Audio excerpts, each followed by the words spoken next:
ప్రజల నుంచి స్పందన చాలా ఎక్సలెంట్గా ఉంది. మన కమలాపురం నియోజకవర్గంలో దగ్గర 60,000 పైచీలకు సంతకాలు పూర్తి కావడం జరిగింది.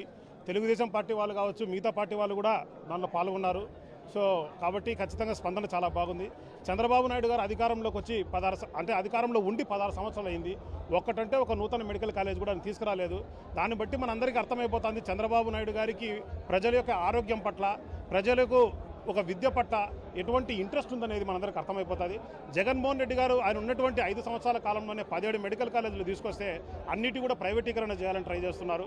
సో దాంట్లో భాగంగా ఒక బాధ్యత గల ప్రతిపక్ష పార్టీగా వైఎస్ఆర్సీపీ పార్టీ కోటి సంతకాల సేకరణ కార్యక్రమం మొదలు పెడితే దగ్గర కోటి సంతకాల కోసం తలపెడితే దగ్గర 1,20,00,000 పైచీలకు సంతకాలు రావడం జరిగింది. ఇవాళ మన జిల్లా కార్యాలయం నుంచి ఆ పేపర్స్ అన్నీ కూడా మన రాష్ట్ర కార్యాలయం, కేంద్ర కార్యాలయానికి పంపించడం జరుగుతుంది.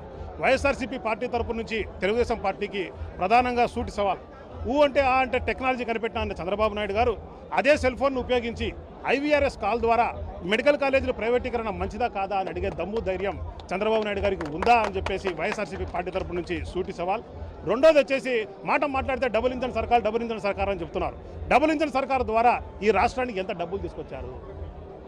ఆంధ్రుల హక్కు వైజాగ్ స్టీల్ అంటారు, దాన్ని ప్రైవేటీకరణ ఒక పక్క జరుగుతుంది. సంవత్సరానికి 1,000 కోట్ల రూపాయలు తీసుకొస్తే కేంద్రం నుంచి ఈయన దగ్గర డబ్బులు లేవు, నేను బీకారిని అంటున్నాడు.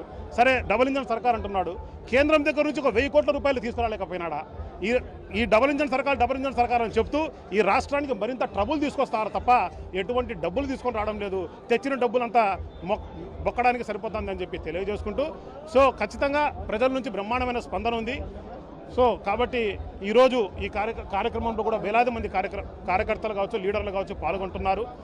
ఎవరైతే మా వైఎస్ఆర్సీపీ లీడర్లు కావచ్చు, కార్యకర్తలు కావచ్చు, లేకపోతే పాల్గొన్న వారందరికీ కూడా ప్రత్యేకించి ధన్యవాదాలు, కృతజ్ఞతలు. వారి కృషి లేనిదే 2 నెలల్లో అక్టోబర్ 10వ తారీఖు స్టార్ట్ చేసినటువంటి కార్యక్రమం దగ్గర కోటి సంతకాల పైన సేకరించడం అంటే వారి గొప్పతనం చాలా ఉందని చెప్పి తెలియజేసుకుంటూ వారందరికీ కూడా ధన్యవాదాలు. కార్యక్రమంలో పాల్గొన్న వారందరూ ధన్యవాదాలు.